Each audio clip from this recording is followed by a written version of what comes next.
ხო იდავებით რომ რაღაცა იღებდნენ მტრულ საქმიანობაში. უყურეთ, გავიგე კითხვა, უყურეთ საქმე რაში არის არა, ვაშაძის ადვოკატმა რო წარმოადგინა, რომელი საელჩო იყო და კი, პასუხობთ, ესე იგი ეს არის გერმანიის საელჩოდან წარმოდგენილი პასუხი, სადაც საუბარია ასეთ შინაარსის არის გამოგზავნილი წერილი, რომ კონკრეტულად სანქციებთან დაკავშირებით მარტო გერმანია არ იღებს გადაწყვეტილებას და ეს სანქციები როგორც წესი, ესეც წერია ობიექტური ვიყოთ, როგორც წესი მიიღება გაეროს და ევროკავშირის მიერ.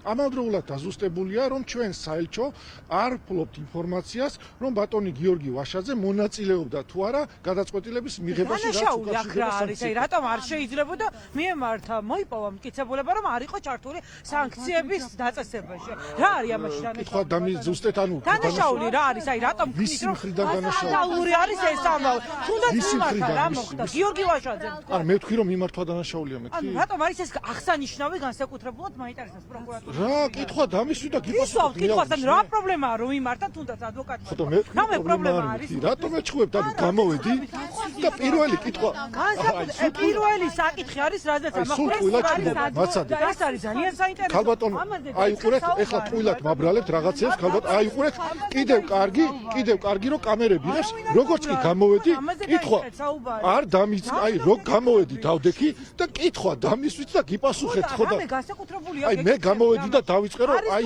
წერილზე მე მოვედი თქვენთან და მე მოვედი თქვენთან და წერილზე უნდა ვილაპარაკო მეთქი ეგ დავიწყე ეს ხო პირველი შეფასება აქ ჟურნალისტი თქვენ ხო არ ხართ აქ თქვენ კოლეგამ დამისვა კითხვაზე პასუხი ხო და რა გაინტერესებდა გაქცე მე დანაშაული ჩაიდინა და მე ვთქვი რომ დანაშაულია ხო გისწოდა გამეცი პასუხი მე ვთქვი რომ დანაშაული ჩაიდინა ხო და მითხარით რომ არა მე გითხარით რომ თქვენ კითხეთ უბრალოდ თქვენმა კოლეგამ აი მე რატომ ეჩხუბებით მაინც ვერ გავიგე თქვენმა კოლეგამ კითხა რომ რა მტკიცებულება წარადგინა დაცვის მხარემ რა კითხვა დაუსვა და რა პასუხი მიიღო ეთი და მოგიღებდა ახლა უკვე კითხვა დამის არა ჯერ დავამთავრე ამ თემაზე მასადით რა ერთი წუთი ძალიან ხო ისე გამოვიდა რატო ჭხუბობთ კაცო თუ ჭხუბი გინდათ რა ვიცი იჭხუბეთ და წავალ მაშინ ვერ გავიგე თუ პასუხი გინდათ ხო და ისე გამომიყვანეთ ერთ წუთი მაცადეთ ისე გამომიყვანეთ რომ თითქოს ჩემი მთავარი სათქმელი ყოფილიყო წერილზე ლაპარაკი და არ ყოფილა კი ბატონო დანარჩენი არის შეფასების საგანი დავანებოთ იმ წერილს თავი ეხლა რა გინდათ მითხარით რა გაინტერესებდა გიპასუხებთ მითხარით გიორგი ჯერ უპასუხეთ ვარცაც აქვს მიმართული რა გისმენთ აი რა გაინტერესებთ დიახ გიორგი ვაშაძეს აქვს მიმართული საელჩოებთან ყველა ბრალდები არა მეთქი ბატონ გიორგი ვაშაძეს ბატონ ზურაბ გირჩი ჯაფარიძეს უпростоრად მათ ადვოკატებს და თუ არ ვთქვი ბატონ ირაკლის კიდევ მიმართული აქვს შრომახაშვის ხო რა შეეხება საქმის მასალებზე გვითხარით რა გაინტერესებდა ეს ბრალდებულებიც და ადვოკატებიც ამბობდნენ რომ ეს საქმე არის ძალიან ბევრი მასალისგან შემდგარი 45 ტომია და არაფერი ბრალდებულებზე კონკრეტული არ არის გვითხარით რა გაქვთ მათ წინააღმდეგ საქმეში და რატომ არ დაყავით სხვადასხვა ნაწილებად მაგალითად აი ბოლო კითხვიდან დავიწყოთ ესე იგი უყურეთ საქმე რაში არის ქალბატონო ეს კონკრეტული საქმეები უკავშირდება სამ ფაქტს რომელიც იყვნენ ბატონო ხო ანუ ეს ხდებოდა ეს უყურეთ ეს არის სულ სამი მუხლი ხო ანუ ქრონოლოგიურად უკავშირდება ერთი მეორეს. აი ახსნი ახლა ლოგიკურად. პირველი არის საბოტაჟი, როდესაც ბრალდებულები ყველა იყვნენ ამ აქციაზე მონაწილეობდნენ და ქონდათ საქვეყნოდ გარკვეული მოწოდებები, რომლებიც ჩვენი აზრით შეიცავდნენ დანაშაულის ნიშნებს. ამის პარალელურად მოქმედებს შემდგომი ჯგუფი, ასე ვთქვათ, ეს არის ეგრეთ წოდებული სანქციების თემა, რაც არის 319 მუხლი და სწორედ ამ დროს, ამ პარალელურად ამისა, ემთხვევა სწორედ ეს სანქციების მიღების თემა და მესამე მუხლი, ეს არის მატერიალური მხარდაჭერა, ამ შემთხვევაში საბოტაჟის, ხო? ხო მეთანხმებით, საბოტაჟი თუ არის ძირი დანაშაული, იმისი მხარდაჭერაც ერთობლივად უნდა იქნეს განხილული. შესაბამისად, მაცადეთ, რატო არ დაყავითო ხოლმე კითხებით. შესაბამისად, საქმის გარემოებები, ასე ვთქვათ, ეფექტური და ასე ვთქვათ, სწრაფი მარსაჯულებისთვის მიგვითითებდა იმისკენ, რომ ეს საქმე წარმართულიყო, ასე ვთქვათ, ერთიანად სასამართლოში და სხვათა შორის არც, ასე ვთქვათ, ბრალდებულებს და არც მათ ადვოკატებს ქონიათ დღეს რაიმე შუამდგომლობა, როდესაც მოსამართლემ კითხვა დასვა, რომ რამე სხვა შუამდგომლობები ხوارკან, ამასთან დაკავშირებით რაიმე პრეტენზია არ გამოუხატა. მტკიცებულება რა გაქვთ? რა შეეხება ხაზარეთის ადვოკატმა ცა რომ ოფიციალია გამოკითხული, რომელიც აცხადებს, რომ მამუკა ხაზარაძე გამოვიდა სცენაზე, თუმცა ძალადობრივი მოწოდება არ ქონია. ნიკა გვარამიამ წაიკითხა მოწმის ჩვენება, რომელიც ამბობს მოწმე, რომ ნიკა იყო საბარაუდოდ აქციაზე. აი ეს ამ მხოლოდ ეს ჩვენებები არის საქმეში. რა გაქვთ მყარი მტკიცებულება მას? გეტყვით. ესე იგი, საბოტაჟით დავიწყოთ. დადგენილი ფაქტობრივი გარემოება, ეს არის როგორც მტკიცებულებებით დადგენილი, ასევე უკვე კანონიერ ძალაში შესული განაჩენებით პრეუდიციულად დადგენილია, რომ 5 დღის განმავლობაში რუსთაველის გამზირი იწოდა პარლამენტის შენობა, იწოდა ინფრასტრუქტურა, დაზიანება მიიღეს ადამიანებმა და კონკრეტული ზიანი მიადგა როგორც მუნიციპალიტეტს, ასევე პარლამენტის შენობას. ამ პირობებში, როდესაც პარლამენტს ცეცხლი უკიდია და გარშემო რუსთაველზე ცეცხლი უკიდია ყველაფერი ინფრასტრუქტურას, არა, შედეგისკენ მივდივართ. ხომ მეთანხმებით, რომ ეს პარლამენტის ნორმალურ ფუნქციონირებას ხელს უშლის? კი ბატონო, უშლის. ნუ დამეთანხმებით, მე ვალდებული ვარ სასამართლოს დაუდასტურო. თქვენ ნუ დამეთანხმებით, გაქვთ მაგ შესაბამისად ამ დროს, ამ 5 დღის განმავლობაში, როდესაც ეს აქციები მიმდინარეობდა, კონკრეტული ბრალდებულები იდგნენ აქციაზე და ძალადობის თქვენ არ ხართ ის პირი, ვინც მოუწოდებდით ადამიანებს ძალადობის. უყურეთ, არც ერთი მოწმე და ვინ გიდასტურებთ? აი ხლა თუ ვიჩხუბებთ, მაშინ არაფერი არ გამოვა. მე გპასუხობ, არაფერი. მე გპასუხობთ, რომ ამის დამადასტურებელი მტკიცებულება საქვეყნოთ, საჯაროდ მიმართვები, როგორც აქციის მონაწილეების მიმართ, ასევე თქვენს ეთერში და სხვა ეთერებში გაკეთებული არის საქმეში მოიპოვება. გარდა ამისა, ამას ემატება კონკრეტული პირების ჩვენებები, ვინც იმყოფებოდნენ აქციაზე და ყველაფერი ერთობლიობაში დამდგარი შედეგის გათვალისწინებით გვაძლევს იმის საფუძველს, რომ ეს ამ ბრალდებას, ასე ვთქვათ, წარუდგინოთ და ამ ბრალდებამ უკვე გადალახა წინა სასამართლო სტომის ეტაპი და რა შეეხება არსებით განხილვას, შეგიძლიათ მობრძანდეთ და გამოკვლევის დროს, აი, როდესაც მე წარვადგენ კონკრეტულ გამოსვლას, ხო, თქვენ შეგიძლიათ თქვათ, რომ ესეთი არ ყოფილა სასამართლოში, შეგიძლია იაროთ. არახამია და ზელესკის საიტები რატომ გაათვალიერეთ, აი რა იყო აქედან?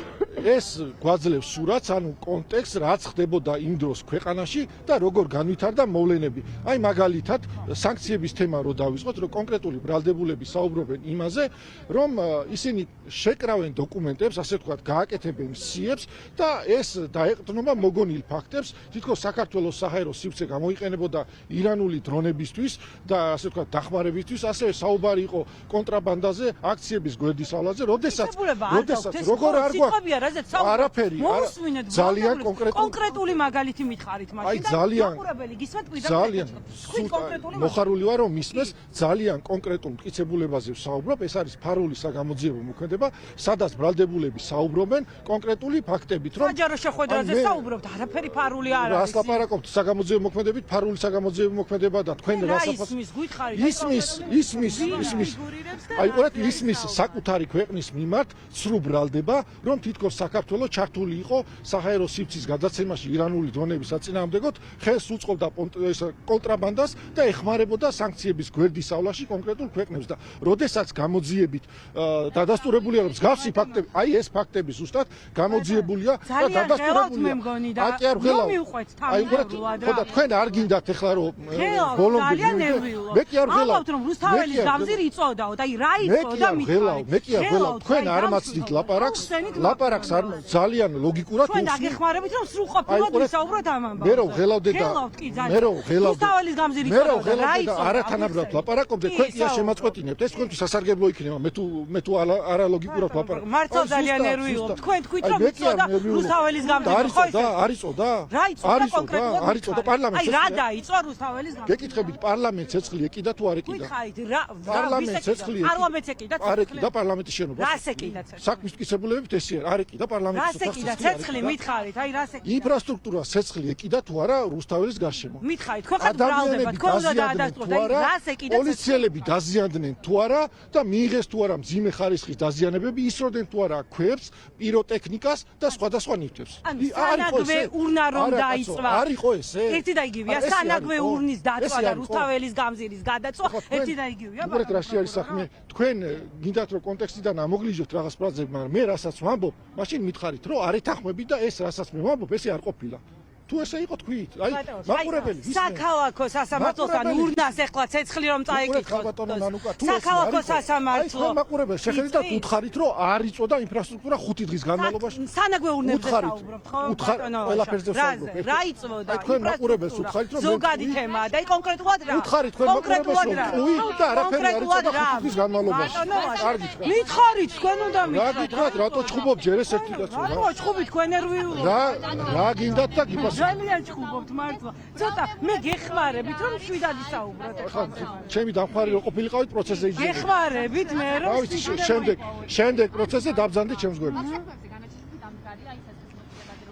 დიახ დავხურდეთ ამ საქმეს ბრალდებულებს რა წვლილი ქონდა თამაში როგორ ასაბუთებთ აი უყურეთ ხო ვილაპარაკი ამაზე მაგრამ არაა პრობლემა კიდევ ერთხელ გავიმეორებ როდესაც აი თუ მომისმენთ გაიგებთ ვარ მომისმენთ და ვერ გაიგებთ როდესაც აქციებმა მიიღო ძალადობრივი ხასიათი როდესაც გადაიზარდა პოლიციასთან დაპირისპირებაში ინფრასტრუქტურის მტრევაში ლეწვაში ცეცხლის წაკიდებაში ამ დროს კონკრეტული ბრალდებულები გამოდიოდნენ აქციაზე საქვეყნო და ტელეეთერის მეშვეობით მოუწოდებდნენ ძალადობისკენ ხელისუფლების დამხობისკენ და იმ ქმედებებისკენ რამაც ეს შედეგი გამოიწვია იყვანეთ ერთ-ერთი მაგალითი ერთი ფრაზა მითხარით რომელიმე პოლიტიკოსის მხრიდან ახლა უყურეთ ერთი პოლიტიკოსის მხრიდან გაკეთებული ერთი ფრაზა ერთი და იგივე კითხვებია მე ამაზე ერთი ფრაზა და გვისახელეთ რომელიმე პოლიტიკოსის ამაზე პასუხი არ გაქვთ ერთი და იგივე პასუხი მაქვს ახლა თქვენ და როგორ ღელა ბატონო პროკურორი კაი რვა პოლიტიკოსი ყავთ ერთი ფრაზა მითხარით ნიკა გვარამიამ რომ ცეცხლი წაუკიდეთ ან ბადრი ჯაფარიძემ ნიკა მელიამ მამუკა ხაზარაძემ ზურა ჯაფარიძემ ერთი ფრაზა მითხარით ვინ მოუწოდა თქვენ მოჩამოყალიბდეთ ნანავარში მანუკა არ ვიცი რომელიც ხარ შეიძლება პასპორტში ნანაწერი ხარ და დედიკო და მამიკო ნანუკას გეძახის რა ვიცი ახლა თქვენ რა ხართ კაცო კონკრეტიკას ვითხოვთ თქვენგან ნახეთ პოლიტიკოსების სახელები დაგისახელეთ ვინც ბრალდებული სკამზე ზის და ძალიან ბევრი წვით უპირებთ ციხეში გაშვებას რომელიმეს ერთი ფრაზა მაინც დამისახელეთ რომ მოუწოდებენ რომ დაწვით დაანგრიეთ შეიჭერით აი დამისახელებით რომელიმე ფრაზა ყველა ფრაზები მოწოდებული იყო ძალადობისკენ და იმ ფაზებს გეუბნებით ხელისუფლების დამხობიან კოლეგები ციტირება ხელისუფლების დაწყნარდით ეხლა არ მინდა აქ ჭკუის სწავლება კაცო მოუზრდელობ და პროკურორო ეს სტანდარტი არ ხალბატონო თქვენ გრამატიკის მასწავლებელი ბატონო პროკურორო არ გეკადრებათ ეს სტანდარტი თქვენ არ გეკადრებათ დაგვისახელეთ ერთი ფრაზა ეხლა თუ ასე გააგზელებთ და ლაპარაკს არ მასრით შევწყვიტავ ინტერვიუს მაგრამ არ ვარ ამაზე მოწოდებული მე არიცით ბატონო რისთვის ჯით ამ ხალხში თქვენ არ მასრით ერთი ფრაზა დამისახელეთ ყველაფერი ფრაზა დაგისახელეთ მუშაობთ ამ საქმეზე ერთი ფრაზა ეს იყო ძალადობის შემცველი ფრაზები და არ მჯერა ამ პოლიტიკოსების მინდა თქვენ დაგიჯერათ მათი არ მჯერათ მე დამიჯერებთ არა პრობლემა ერთი ფრაზა დამისახელეთ ეს კითხვა ამოვწურეთ სხვა კითხვა რატომ არიცით ესე იგი ეს არა ეს უკვე გადადის რატო ამოვწურეთ არიცით ეს არის გადადის პროვოკაციაში თქვენი ეს არის თქვენი სტანდარტი სტანდარტი არის ის რომ დღეს საქმე გადაიცა არსებითად განსახილველად პროვოკაციაში როგორ უნდა გადავიდეს იმაში რომ ლაპარაკს არ მასრით და გინდა წარმოაჩინოთ ისე თითქოს საქმის მასალები არის სხვანაირად და მე ვლაპარაკობ სხვანაირად დაგეხმაროთ რომ ზუსტად გადმოსცეთ თუ ჩემი დახმარება გულით გინდათ მობძანით პროცესის შეძლებები ჯერა მარტო თქვათ აი ერთი ფრაზა დამისახელეთ აი ახლა უკვე აი ზურა ჯაფარიძის არ მჯერა თქვენი რას ამბობ ზურა ჯაფარიძე რაში გადაზარდეთ აი რაში გადაზარდეთ ხო ხედავთ ერთ ფრაზას ორ აი რაში გადაზარდეთ დაგვისახელეთ ერთი ფრაზა თქვენ აბსოლუტურად პროვოკაციაში აი აბსოლუტურად პროვოკაციაში გადაზარდეთ დღევანდელი ინტერვიუ მე გულით მინდოდა რომ ყველა კრიტიკული კითხვისთვის მე პასუხა მაგრამ არ მასრით აი მაწყვეტინებთ და არ მასრით ლაპარაკს და იძულებული ვარ შევწყვიტო ანუ გარბიხართ რა თქმა უნდა აი ეს არის კი არ გარბივარ ამ რეჟიმში თქვენ გაქცევას დაარქმევთ თუ პროვოკაციას დაარქმევთ გითხარით ერთი არა მე ასეთ არ გავდივარ მე კი არ მე რატო ღევა თქვენ აწყობთ პროვოკაციას ეს პროვოკაცია მიზანი ხალხს კითხვებზე აინტერესებს თქვენი მიზანი კრიტიკული კითხვა ხალხს აინტერესებს კითხვაზე პროვოკაციის მოწყობა ერთი ფრაზა ვერ დაგვისახელეთ პროვოკაცია რა შუაშია აი გითხარით ერთი ფრაზა და ერთ კითხვას არ დაგისვა თქვენ მართლა ლოგიკურად კითხვას არ დაგისვა თქვენ აზრი ვერ გამომიტანეთ რას ვილაპარაკ იქით და რას ვერ გამომიტანეთ ფრაზა დამისახელეთ რა მკითხარით ყველაფერი მაგრამ თქვენი მიზანი არის აი ვერ გამოვიტანეთ მართლა არის თქვენი მიზანი ვერ გამოვიტანეთ ეს თქვენი პრობლემაა თუ ვერ გამოვიტანეთ ვერ აგებინებ საზოგადოებას ბატონ ზურა გისმენთ პროკურორი ვერ ასახელებს ფრაზას